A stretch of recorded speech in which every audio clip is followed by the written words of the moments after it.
Oke, bismillahirrahmanirrahim. Assalamualaikum warahmatullahi wabarakatuh. Selamat malam teman-teman semua. Jadi di video kali ini aku bakalan menjelaskan beberapa materi mengenai materi dasar Kotlin ya. Ada beberapa, yang pertama itu ada boolean, yang kedua ini masih tipe data ya. Itu ada tipe data boolean, tipe data number, tipe data array, tipe data string template, terus ini nanti ada flow, apa sih namanya? Ada namanya control flow berupa while expression sama while and do while. Oke, bismillah aja. Langsung yang pertama, mari kita belajar mengenai boolean. Jadi yang dimaksud dengan data boolean itu apa sih? Jadi kalau dalam Kotlin, tipe data boolean itu yaitu tipe data true atau false. Jadi itu data boolean. Nah, untuk penggunaannya bisa kita langsung praktek aja di sini ya. Di sini aku udah punya satu file Kotlin.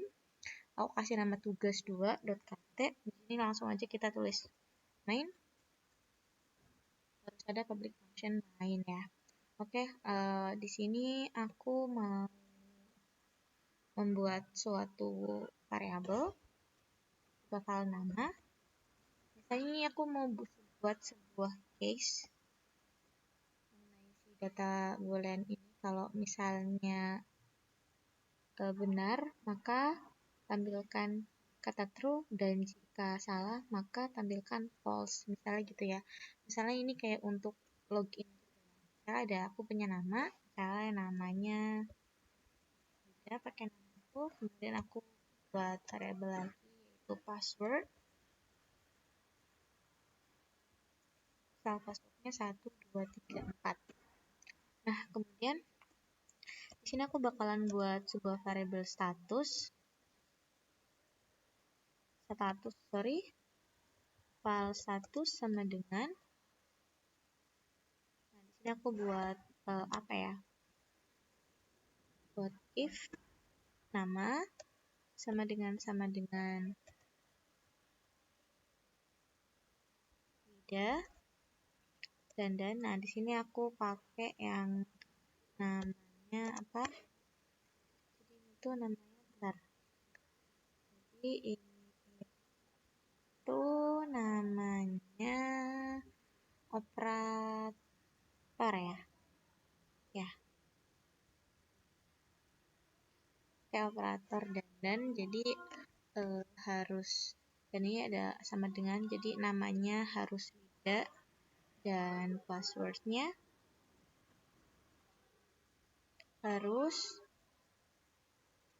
1, 2, 3 1, 2, 3, 4.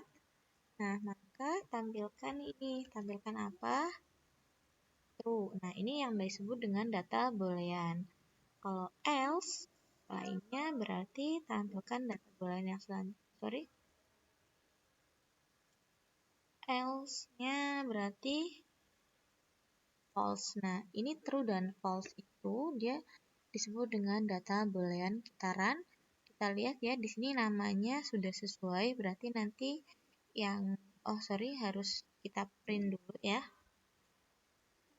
Print status. Oke, kitaran. Butuh waktu ya teman-teman buat ngerannya. Dan hasilnya itu true. Kenapa hasilnya true? Karena nama dan passwordnya itu sama ya. Ini sama dengan ini, dan ini juga sama. Coba kalau misalnya kita kasih A satu lagi, pasti yang keluar itu si false, karena dia tidak sesuai. Ya, di sini false ya teman-teman. Nah, ini untuk penggunaan contoh data boolean. Dan aku juga mau ngasih ini lagi.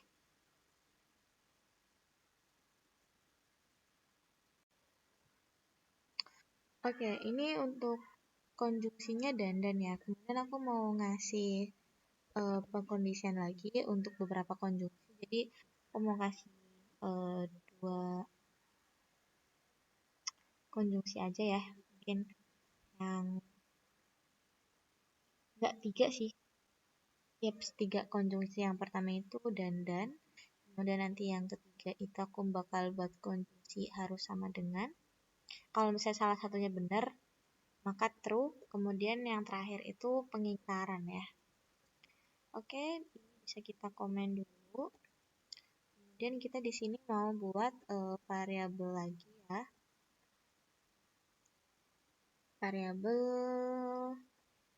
file, misalnya file buka. Misalnya kita ini mau ini kayak toko buku gitu ya. File buka itu misalnya jam 8. Kemudian file tutup itu sama dengan jam 8 misalnya ya. Kemudian file sekarang sama dengan misalnya sekarang ini udah jam berapa? Udah jam 9 misalnya ya. Jadi udah jam 21. Oke. Kemudian di sini kita buat file toko sama dengan sekarang itu kalau misalnya dia lebih besar daripada buka,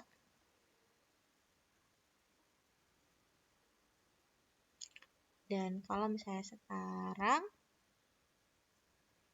lebih kecil daripada tutup, maka print ini. Print toko sekarang buka, misalnya ya. Toko, status toko sekarang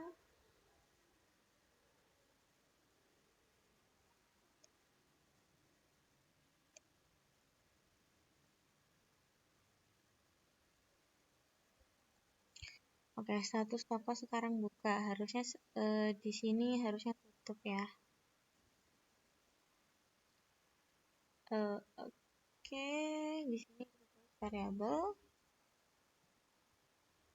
toko, harusnya datanya itu false ya, karena sekarang udah jam 21. Coba kita tunggu.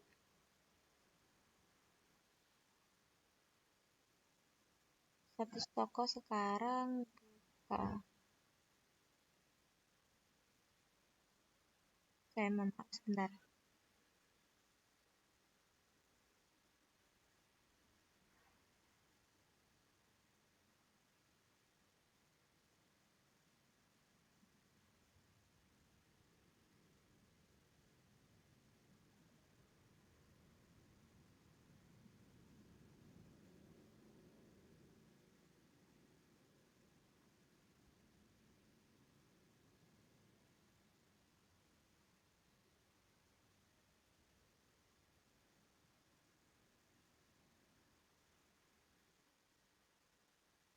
Yaps, oke, mohon maaf teman-teman. Jadi seharusnya aku di sini tulisnya tutup ya, bukan buka. Jadi status toko sekarang tutup itu true ya, betul, karena dia jam 11 ya. Jam 11 itu kan berarti dia lebih apa nih? Lebih besar daripada si buka, harusnya buka.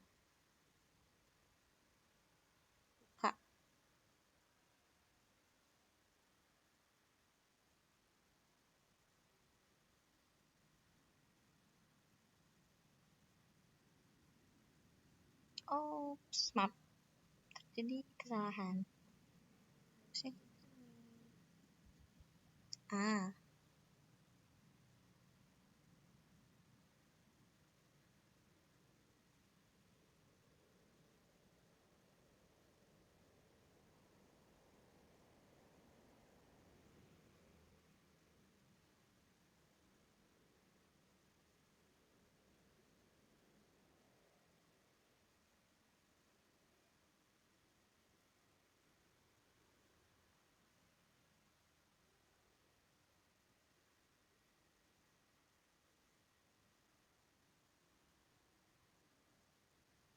yaps. Oke, jadi kalau misalnya kita di sini tuliskan pokoknya dari jam 8 sampai jam 20, sekarang jam 11. 11 itu dia lebih apa? Dia lebih besar daripada sekarang ya. Makanya di sini hasilnya itu status toko sekarang itu untuk yang kedua. Kemudian aku mau ngasih contoh yang ketiga, yaitu berupa pengingkaran. Jadi misalnya aku mau buat file. Sekarang kan bentar lagi mau bulan puasa ya. Misalnya aku ditulis ini hutang puasa. Hutang puasa sama dengan misalnya punya hutang 7 hari nih. Kemudian file kodok. File kodoknya misalnya udah kodok 6 hari ya. Nah, variabel bayarnya aku udah bayar misalnya 5 hari gitu ya. Mohon maaf. Jadi file bayar itu kodok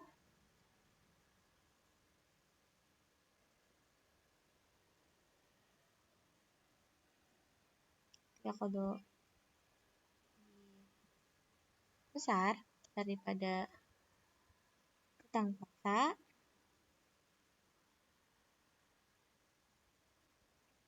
Maka kita di sini mau membuat percabangan if bayar. Nah, di sini kita mau pakai pengingkaran. Berarti if si nggak bayar gitu ya. Maka lakukan ini. Print apa hutang puasamu belum lunas. Hutang puasamu belum lunas. Kita mau buat percabangan lagi else.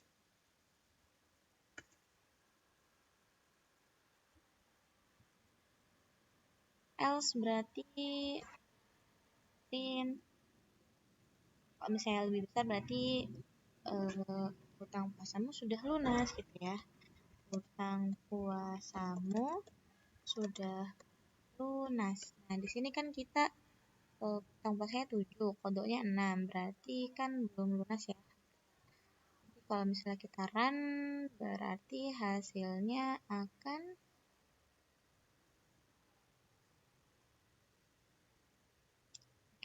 hutang puasamu belum lunas. Nah, karena dia mengingkari, ada pengingkaran di sini ya. Jadi kira-kira gitu teman-teman untuk si ini boolean gitu ya. Dan ini beberapa operator konjungsi gitu. Kemudian yang selanjutnya kita bakal belajar mengenai data number. Mungkin di sini aku mau hapus semuanya dulu ya. Hasil codingannya kita mau belajar data number. Oke, kita hapus aja. Jadi data number itu data yang seperti apa sih? Ya, dia data angka ya teman-teman. Dan untuk Kotlin sendiri, untuk satuan number itu dia ada banyak. Ada double, ada long, ada int, ada short, dan ada byte. Dan satuan bit itu beda-beda tergantung datanya. Jadi apa ya? Data-data di antara long, in, short itu bitnya beda-beda. Ada yang dia tuh sampai 64 bit, ada juga yang 32 bit. Oke, langsung aja. Misalnya kita mau itu ya, contoh. Jadi gini teman-teman, data number sama aku mau ngasih dua data kelihatannya sama tapi ternyata dia tuh beda gitu ya. Aku di sini mau membuat sebuah variabel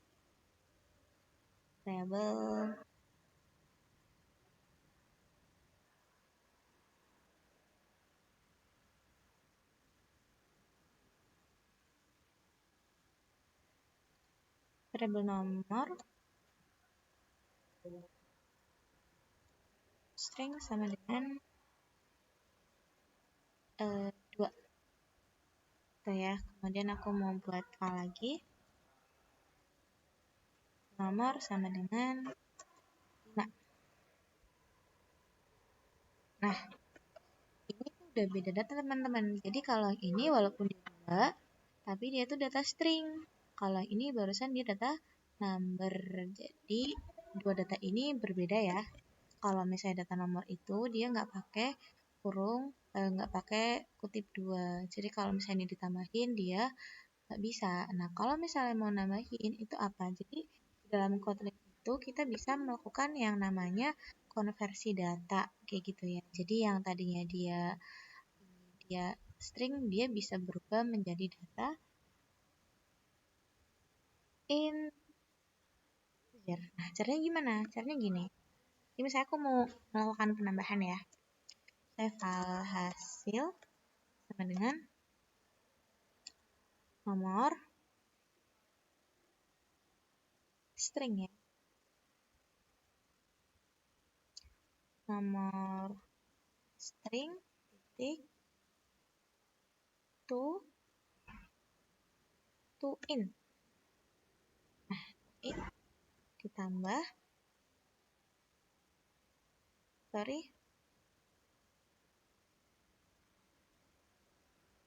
tambah nomor. Nah, di sini kita print hasil. Harusnya berarti tambah 2 tambah 5 sama dengan 7 ya.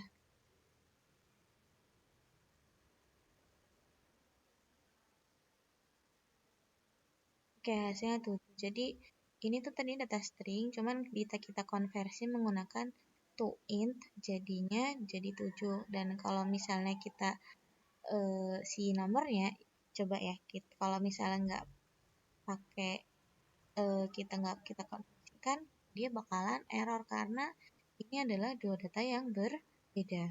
Yang satunya string, yang satunya dia data number.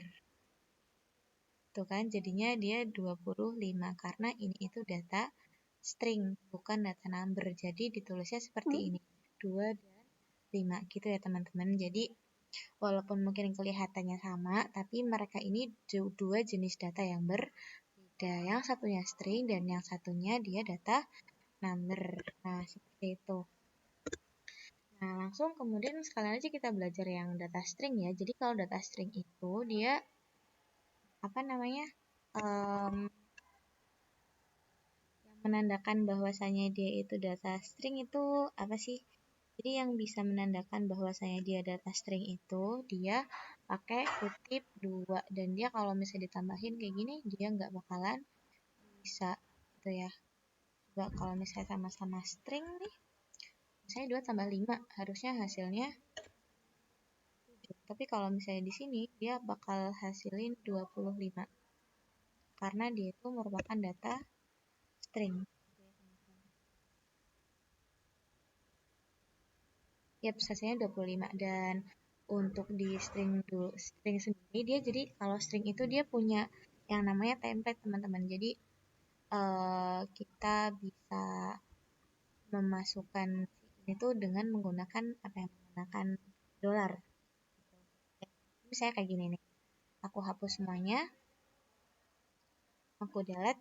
Kemudian aku di sini mau buat variabel nama.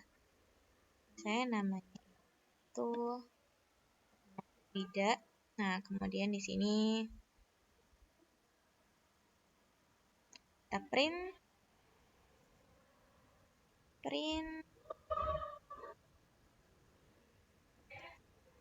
hai semuanya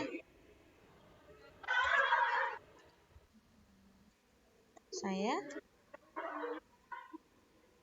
Nah, di sini kita bisa pakai tambah nama kayak gini, bisa juga kita kayak gini.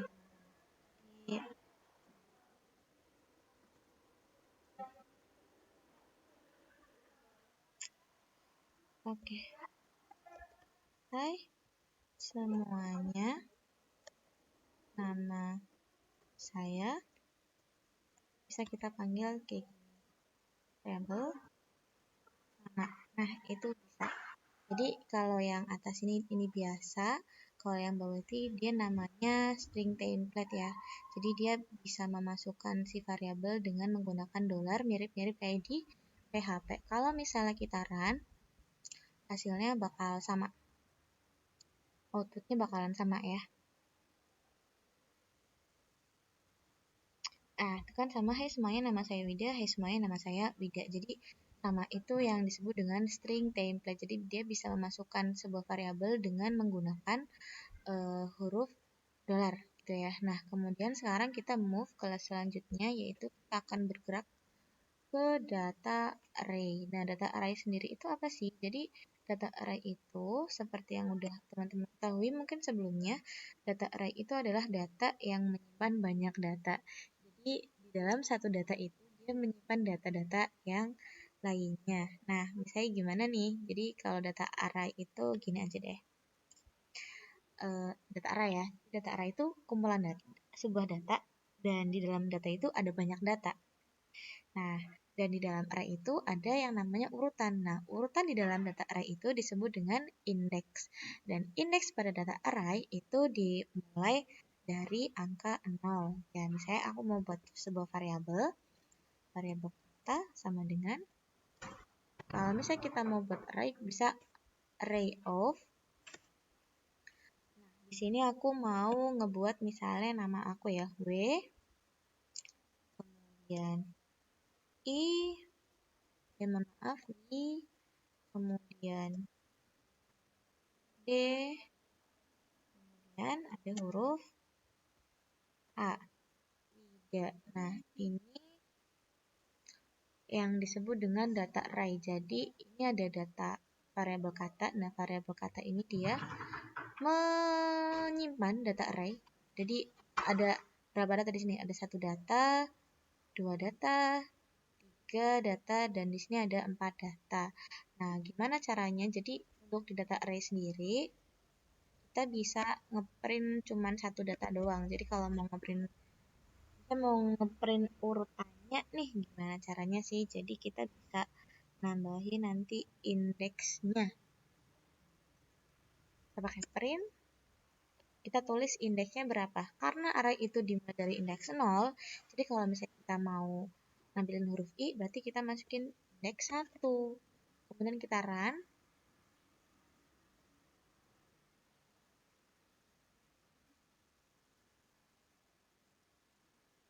Yaps, dia bakalan menampilkan si indeks.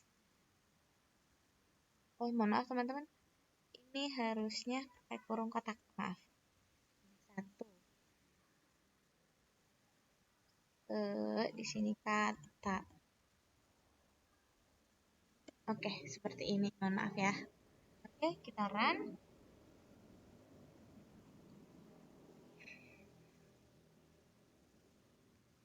Nah, maka di sini dia akan muncul I. Kalau misalnya kita taruh 3, maka yang muncul huruf A seharusnya ya. Huruf A. Nah, terus bagaimana caranya kalau misalnya kita ingin menampilkan semuanya, semua datanya. Jadi di sini kita bisa pakai yang namanya for loop. Kita bisa pakai looping. Nah, di sini kita bisa tulis for. Yaps, misalnya kita tulis misalnya ini item aja. Item in kata. Nah, kita pakai indices.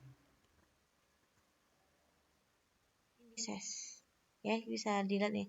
For array out in Kotlin collection. Pakai ini. Jadi nanti bisa ngeprint si indeks dan lain sebagainya. Kita print di sini. Mohon maaf, print pakai line. Apa? Kita mau ngeprint si kata dengan format indeks item.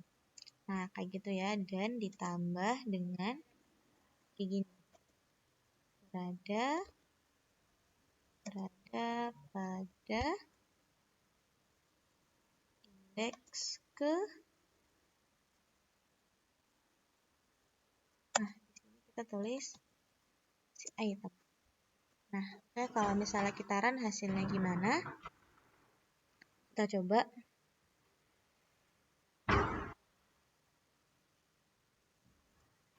Nah, di sini ada ini ya, W berada, oke kita kasih spasi.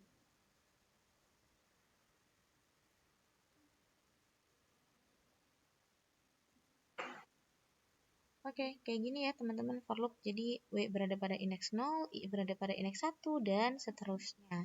Itu untuk data array. Nah, berarti selanjutnya kita akan belajar when expression. Apa sih yang disebut dengan when expression itu apa sih? Jadi when expression itu sebenarnya dia bisa berfungsi sebagai pengganti if else atau branch atau ini ya, apa namanya? Percabangan. Jadi dia membutuhkan kondisi kayak gitu sih, kayak gitu. Oke, langsung aja mungkin kita praktek ya. Kita hapus semuanya.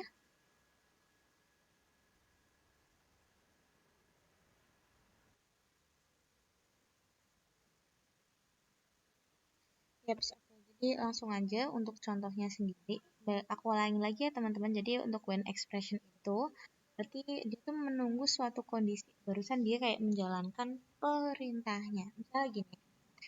Aku di sini mau membuat function baru ya.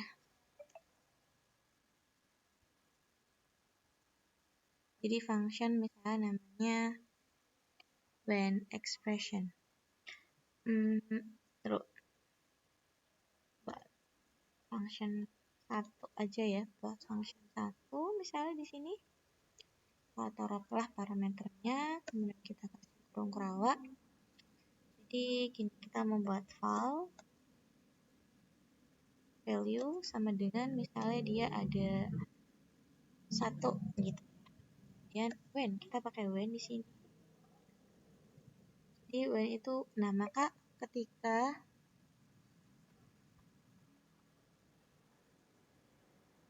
kita kasih parameter value, ketika value-nya sekian, maka lakukan hal ini. When value, misalnya value-nya 1, maka lakukan print kamu cantik gitu ya, kamu cantik. Nah, kemudian ketika kondisinya 2 misalnya ya, kita print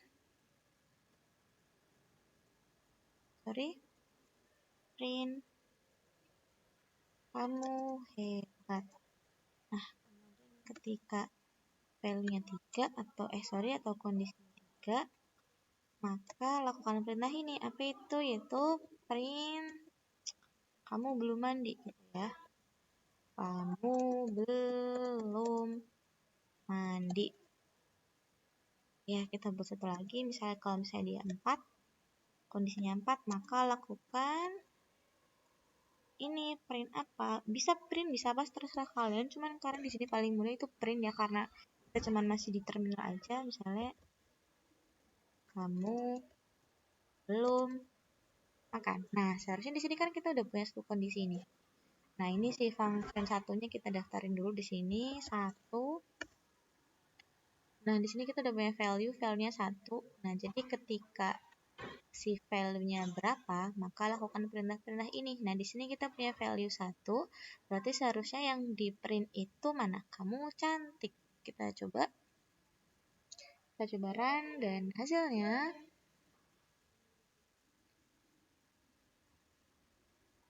yaps, kamu cantik. Ya, berarti sesuai value. Kalau misalnya kita ubah value-nya jadi 3, berarti yang muncul itu apa?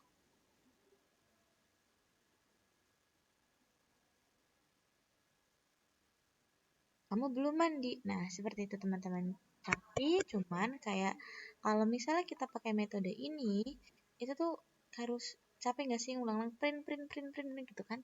Jadi kita bisa ngeprintnya itu sekali aja. Jadi gimana caranya? Caranya gini. Caranya ini kan kita harus ngeprint berulang-ulang ya. Nah, kayak gitu. Terus kita mau membuat satu bentuk lagi, kayak printnya cukup sekali aja, nggak harus berkali-kali gitu kan. Kita habis ini buat saya fun 2, oke. Dan di sini kita punya value as a value lagi. Misalnya kita punya value 3 di sini. Kemudian di sini kita punya, jadi kita ininya itu kita bungkus ke dalam sebuah variabel biar nggak print. Kita buat variabel nilai. Nah, jadi when ketika value, nah barusan 1, kita lakukan ini, print kamu cantik. Ya kayak gini, enggak. Kalau misalnya 1 gini ya, kamu cantik. Dan kalau misalnya 2, kamu belum mandi. Kalau 3, misalnya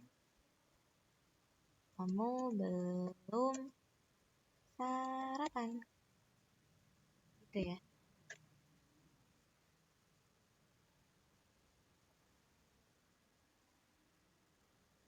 Dan kalau misalnya selainnya berarti else. Kalau else berarti kalau kita tidak kenal gitu ya. Kita nggak kenal. Nah, gitu teman-teman. Else-nya. Nah, kemudian barusanlah kita melakukan perintah print di sini. Print apa? Yaitu print si variabel nilai. Nah, seperti itu. Kemudian jangan lupa 2-nya kita, ini aku komen aja. 2-nya kita daftarin di function main. 2, oke, kita run. Di sini kita punya value 3, harusnya yang muncul si 3 ini ya. Kamu belum sarapan. Padahal ini udah malam ya. Kamu belum sarapan. Kamu belum sarapan. Nah, kalau misalnya kita kasih nilai 9, berarti yang akan muncul itu apa?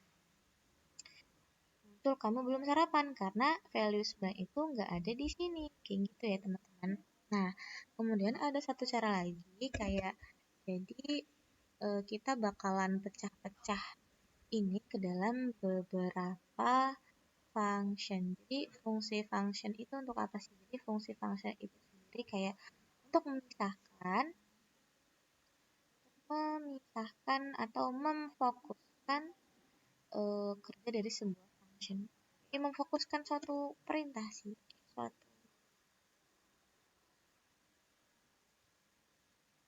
Nah, bisa kita pecah-pecah tadi teman-teman. Yang proses ini itu kita bisa pecah-pecah lagi biar lebih terfokuskan fungsi dari satu function. Nah, function yang pertama, ini aku mau buat masukkan nilai gitu ya. Masukkan nilai. Nah, di sini barusan kita kasih parameter value-nya dia jenisnya apa? Integer. Ya, dia jenisnya integer. Sorry, nah kemudian kita mau naruh di sini function baru lagi. Function proses pencocokan. Nah, di sini nanti kita membutuhkan sebuah parameter, kita beri nama parameternya itu nilai. Dan si nilai itu jenisnya integer. Oke. Nah, di proses pencocokan ini kita mau membuat variabel misalnya argumen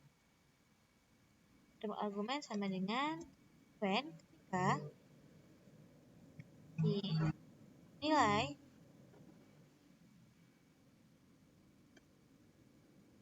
ketika nilai dimasukkan, misalnya nilainya 1,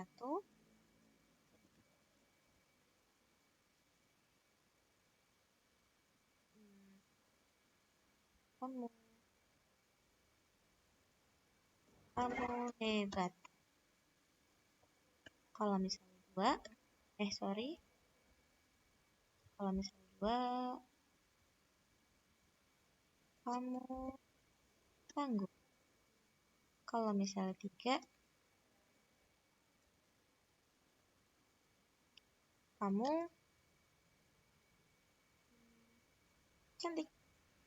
Kalau misalnya selainnya, else,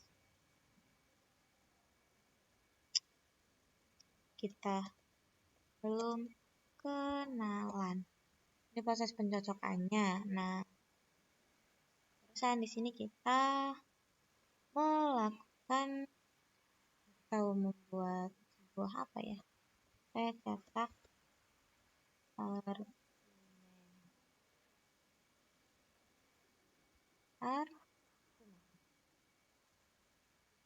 Gitu ya.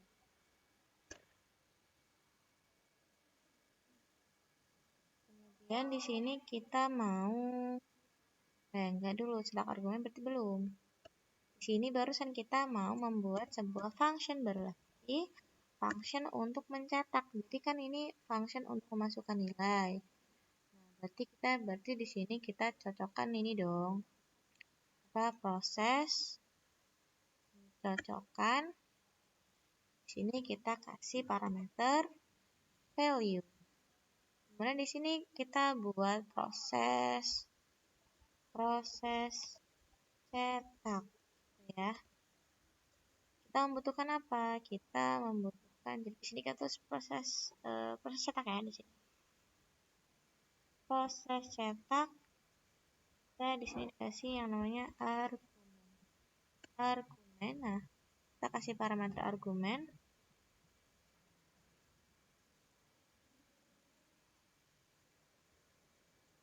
Dan si argumen itu datanya data string. Barusan di sini melakukan proses print. Apa yang di print yaitu si argumen. Nah, barusan di sini, nah kita masukin value-nya mana? Nah, kita masukin value-nya itu ada di main function. Nah, di sini kita tulis si apa? Yaitu si masukkan nilai, misalnya value-nya 2. Ini ya, teman-teman. Value 2 harusnya yang tercetak itu kamu tangguh. Kita run.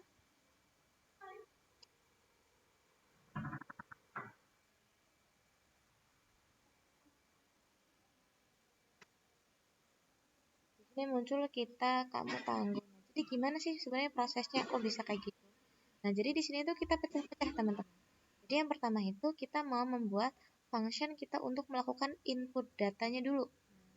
Input datanya itu makanya jenisnya apa? Jenisnya itu integer. Nah, alamatnya apa? Ini namanya value. Nah, kemudian di proses pencocokan juga. Jadi kalau misalnya kita udah masukkan value-nya, jadi value di sini ada tulisan value-nya. Kemudian si 2 ini bakalan diproses di sini. Cari nih, mana si 2? Ada di sini. Nah, kamu tangguh. Nah, kemudian di sini juga kita masukkan si proses cetak. Nah, proses cetak itu apa? Print argumen. Karena argumennya itu 1, 2, 3, 4, 5. Kayak gitu, teman-teman. Jadi makanya di sini muncul kamu tangguh. Jadi kira-kira itu ini kita pecah-pecah menjadi 3 function. Buat apa? Jadi buat setiap functionnya itu lebih konsentrasi atau lebih terfokuskan. Itu mungkin mengenai when expression. Jadi when expression itu ketika ada kondisi ini barusan melakukan ini. Nah, di sini kita punya kondisi. Kondisinya 2. Nah, kita carilah mana 2. 1 bukan kondisi kita, makanya kita lewatin. Wah, ini 2. Nah, ini kondisi kita. Makanya di print lah kamu tangguh kayak gitu. Nah, kemudian yang selanjutnya kita akan melakukan while and do while. Apa tuh kira-kira while and do while? Bisa kita langsung hapus dulu semuanya tentang si expression itu. semuanya. Terus kita move belajar mengenai while and do while.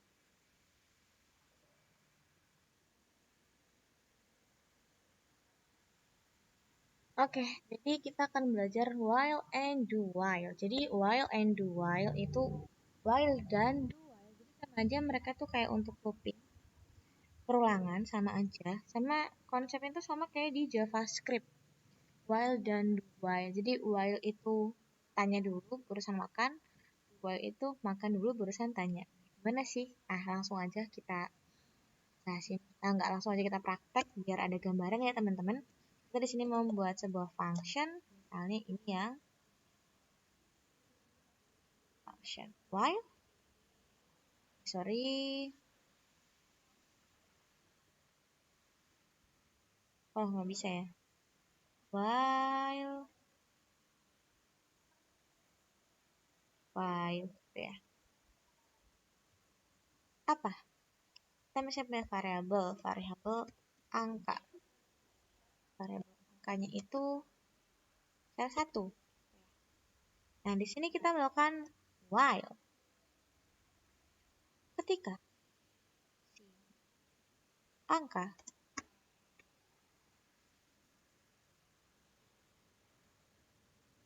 lebih besar sama dengan dari 10, maka lakukan ini apa? Print.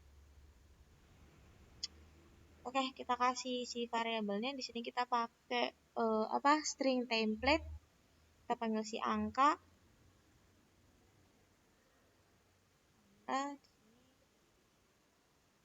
Hello semuanya.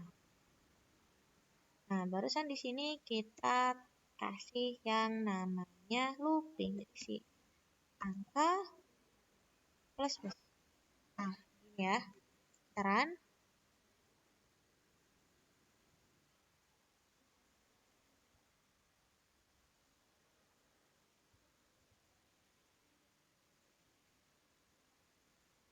wait.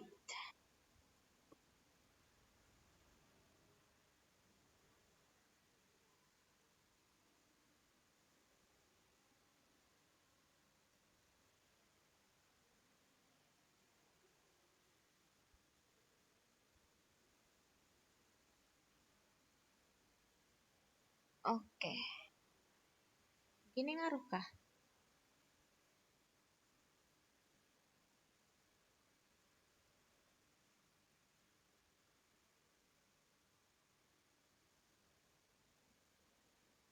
Kenapa dia nggak mau?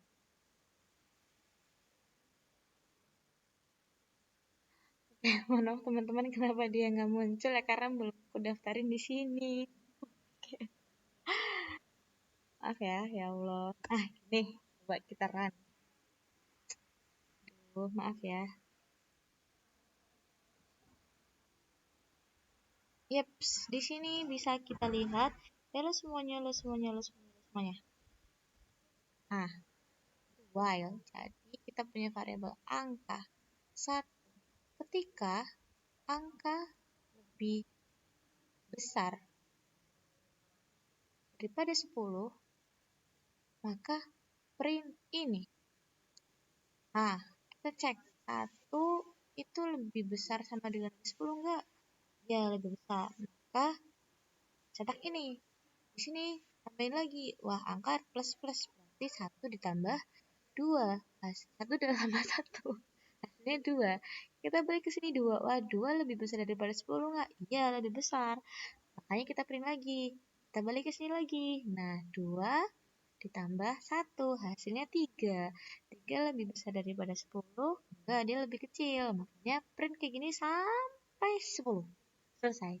Makanya di sini ada 10. Nah, ini kalau si while. Jadi dia tanya dulu barusan dia kayak melakukan si perulangan kayak gitu. Kemudian kalau do while itu gimana? Find do while. Kayak gini ya. Oke. Sebenarnya while sama do while itu outputnya sama, cuman prosesnya aja yang beda. Jadi misalnya kita punya variabel angka, variabel angkanya misalnya 1, gitu ya. Maka lakukan dulu. Jadi bukan ini dulu, tapi lakukan dulu. Lakukan apa? Print variabel, sorry, variabel angka sama hello. Hello cantik, gitu ya. Barusan di sini angka plus plus. Barusan di sini do dulu barusan while angka lebih besar sama dengan dari 6. Gitu ya. Coba kita print.